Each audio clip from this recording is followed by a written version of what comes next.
Here we go. Managed to get Hi, his... Chris. How you doing, man? You all right? Good. Good. Good. Right, top left of my screen. Mate, you're sideways on, my Josh. Oh, that's it, man. Wicked. Right, this is Lewis. Can you see Hi, Lewis? Lewis. Hey man, How are you? I'm alright. Good. Good.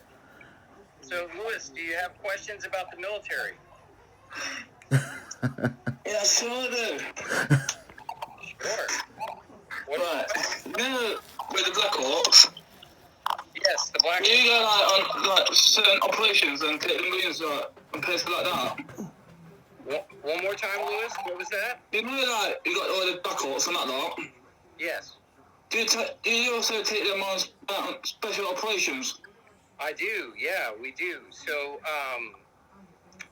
what we have with that, Lewis, is that we have a variant of the Black Hawk called the MH-60 Mike.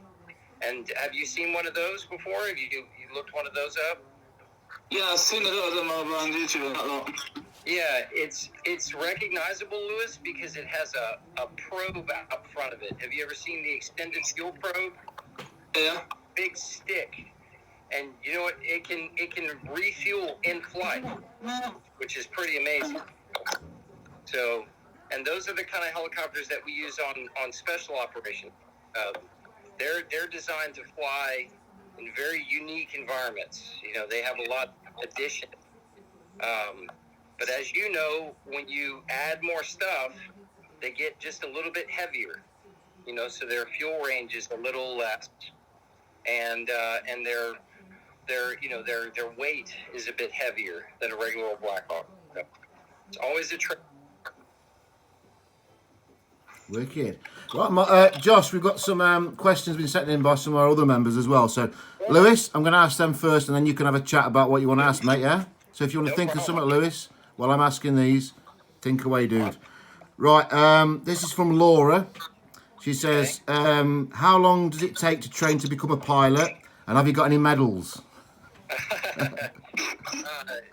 So it takes about 2 years in the American Army to do that, and we have to go to to become officers first, and then we're sent immediately to flight school.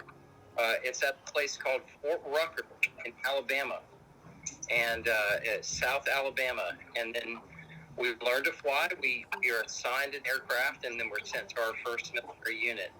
And I've been in the Army for 26 years, so yes, I have medals. But I have to say, one of my proudest medals is that I got a humanitarian service medal for flying in a town that had been overwhelmed by a hurricane that I grew up in, called New Orleans. Yeah. So that was a very proud moment for me to be able to fly in New Orleans and get that medal. So that was very good. Brilliant. Do you know, mate, when we get back to the centre, when obviously the COVID situation's better, it would be really cool if we could hook you up and you could show, because I know a few of them would love to see the medals, so we'll do that another time if you want to. I'm sure you'd like that, wouldn't you, Lewis? What? You'd like to see medals, wouldn't you, mate? Oh yeah, man. Yeah. Right, okay, next, the other question then is from Jules Bellingham, who's a volunteer. She's got a question for Mr. Chopper. I'm not sure that's right. How fast can the helicopter fly? The one, obviously the fastest one? That's a great question. So the helicopter I fly, it's probably, its fastest speed is 190 knots. So if you convert that to miles per hour, don't ask me to convert it to kilometers. No, miles per hour's fine, mate. Miles per hour is probably going to be about 230 miles an hour. Wow. But that's as fast as she goes. So and it'll probably cruise at about 140 miles an hour. So but that's a regular Black Hawk. Yeah. That's pretty quick. Not bad. It's not bad. Not bad. Right, Lewis, it's over to you now, man. You can ask some questions because you're more into this than I am. I don't know anything about. All my knowledge of the military is from films. So. There you go. So, have you got anything else, Lewis, you want to say? Yeah. Do you know somebody like I said earlier on about operating that lot? Did you like go on to one of them operations where you checked down Osama bin Laden and that lot? No, that's not me. But I've worked with that unit before, and I have a lot of friends there. To let you know, Lewis, that unit that did that mission is a very selective unit called the Night Stalkers. Have you ever heard of them? Task Force. Yeah. And one of my close friends is a very famous Night Stalker, and he was part of that mission. But you have to go through a lot of trials, like making SAS or Green Beret in the USA. It's the same requirements to join the Night Stalkers. So, no, I'm not part of that unit, but I have worked with special operations a lot in my career. So. Cool, thank you. You got anything else, Lewis? No, that's right. Is that? I think you're quite happy with that, aren't you, man? Yeah. Well, Chris, let me know. I've got some stuff to show either Lewis or everybody. I laid out some stuff. Yeah, man. Yeah. For them. So just let me know when you're ready for me to turn the camera. Yeah, go for that, man. Yeah, go for that now. It'd be cool. Okay, Thank you. So, Lewis, I laid out some of our flight gear. Okay, so I have my flight bag here. Okay, so here we go, Lewis. So this is my flight bag. Okay, let me make sure it's right. All right, and how's that, Lewis? You see that big green bag there? Yeah, sure do, man. Yeah, it's big and heavy, and it's made to protect my helmet. Okay, so I put my helmet in here, and I put my vest in there. Okay, it's a heavy bag, very dense, and then I keep my maps in here. Just drop it down a bit, mate, for us. Josh, drop the camera down a bit, mate. A little bit more. That's it, man. Yep. Cheers. Okay, sorry, I'm standing aside. That's all right, dude. Yeah, so, and then, Lewis, I keep my gloves in here.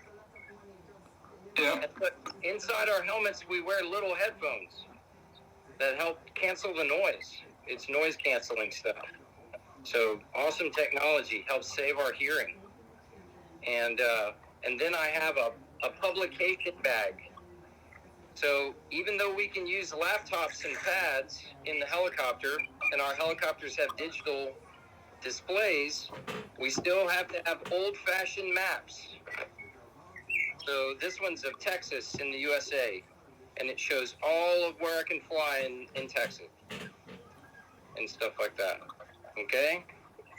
And then, can you see that pretty good, Lewis? Yeah. See Texas there? All right. So this is the helmet, and Chris, let me know. Yeah, go down a bit more, mate. Yeah, go down a bit. Keep going. There we go. Wow, wicked. That's perfect. All right, so this is my helmet. Can you see it over that camouflage, Lewis? It's made to be That's camouflage. cool. Yeah. So this is what's called an HGU 56. So it's the new flight helmet the Army uses. And this is the microphone, which actually, if you look right there, Lewis, we can attach a little light. It's called a map light that we can turn on that runs on batteries. So we don't have to grab a flag. We can just hit it with our lip. And then this is a visor. So I fly with this most of the time. It's basically just really, really expensive sunglasses, right? That are basically ballistic proof. So if glass flies in my face or something like that. And then I've got another version right here. Sorry. That's clear. So if it's time I need it to be clear, I've got that. I've got two visors. And those are made by a company called Gentex. Now, normally, I have to take it off when I change units, Lewis, but I'll put a big front rig here for night vision goggles. Have you seen night vision goggles used before? Yeah. And we fly with night vision goggles a lot because that's our job. And that's what makes Army pilots different. So we put the battery pack right there, and then the wire goes to the night vision goggles, and then they set up so we can fly at night, where everything is green in night vision goggles. We call it green air. and that's because of the characteristics that make it. And then we use special boots, like a race car driver or a Formula One driver. You know, everything has to be fire retardant, right? So fire retardant boots, right? So that are very thick and heavy, so we don't get hurt in a fire. And then this is our fire suit, our flight suit. Now in the Army, Lewis, you've probably seen fighter pilots wear a one-piece flight suit. But for us, we wear a two-piece. So this is my pants, okay, which are made out of Nomex, just like Formula One drivers, right? Yeah. Just like what the F1 drivers wear. Very light, but made to survive in, you know, when we do that. And then this is the upper top that I can strap the neck on. So when I get my helmet and my gloves and my survival vest, I'm ready to fly, man. I'm ready to go. All right. Cheers, man. That's brilliant. What do you reckon, Lewis? Yeah, it's later, man. So Lewis, that helmet, I have to keep it with me all the time. I have to lock it away because it's well over 9,000 pounds. Wow. So very expensive. So if I lose that helmet, I'm on the hook for a lot of money. You were saying, Josh, that one of the other directors at the business, Smile and Achieve, sorry, he was in the military as well, and he brought some. Lewis brought in like a ration pack. Do you remember that, Lewis? Yeah, and we tried some. And Josh said that the Americans used to get better food than the English. Is that right? The British. You know who have the best food are the Germans. Gosh, they bring in all kinds of good food. All the bread and man, they didn't mess around when I was in Afghanistan. The Germans had the best food. The Germans. So, yeah, they did. They brought their own chefs and everything. So wow. They beat us all. But, did you trade with them? The food in combat is always the best because they try to take care of you. Yeah. So it was all right, wasn't it, Lewis? Can you remember that? Because it was yours. You bought it, didn't you, mate? And brought it in. It was decent. We call them MREs, meals ready to eat.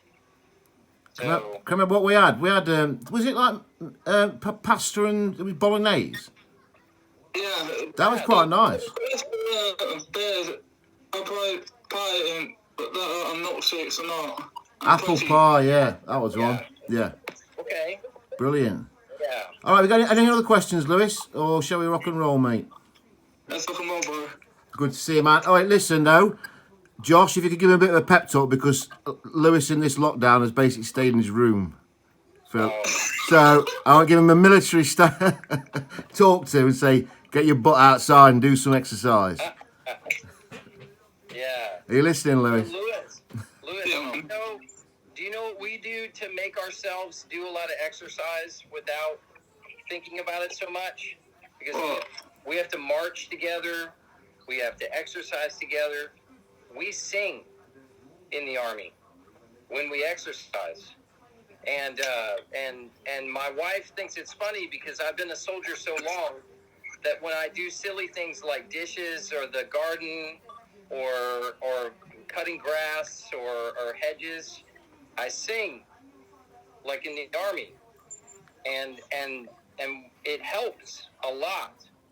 So when you get out there and maybe you can get your earbuds and find U.S. Army cadence. That's what we call it. U.S. Army cadence. And like Mr. Chris loves Rocky, the movies, Army cadence does the same thing to me to make me start moving. And there's a song called Hard Work in the Army that we listen to. And all it is, for 30 minutes, is a bunch of grown men singing hard work over and over again. That's all they say. That's all they say is hard work, work. And my wife will get mad at me when I start singing it, but I can't stop. I can't stop. So sometimes you want to get out and exercise and move.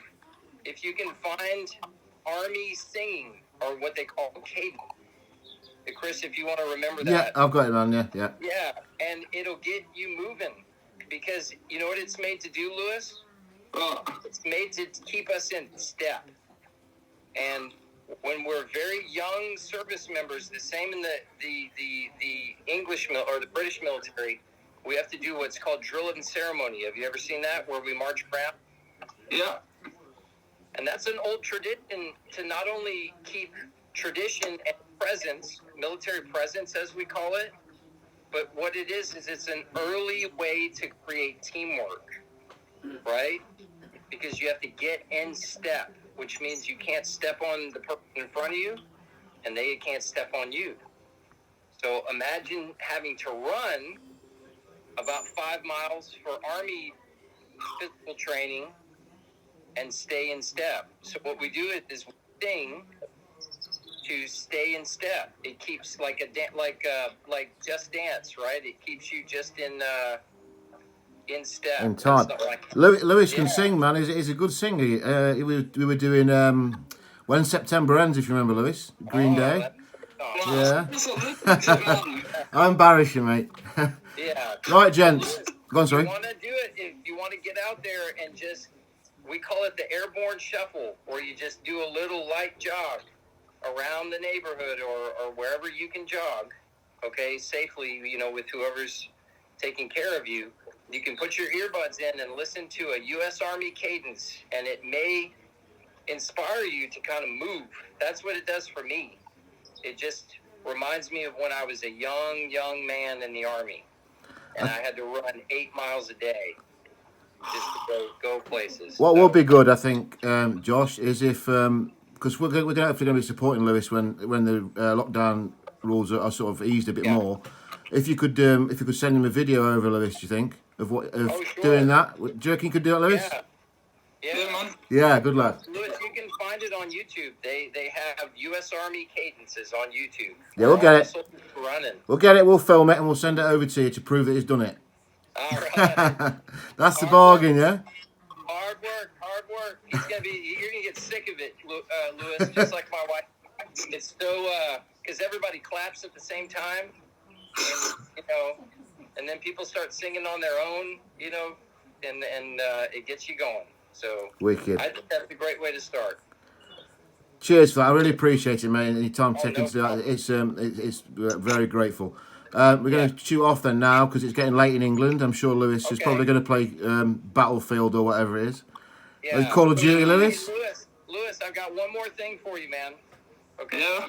You can't be an Army pilot without your cool Army sunglasses. Right, go on. And Lewis, I want you to tell everybody this joke when you meet military people. Oh, God. Tell them this joke. They say, "How do you know somebody is an Army pilot?" Oh. Because he told you.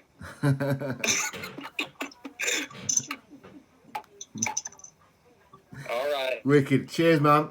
Speak to you soon. Lewis, I'll see you soon, man, yeah? Yeah. Yeah, man. Take care, folks.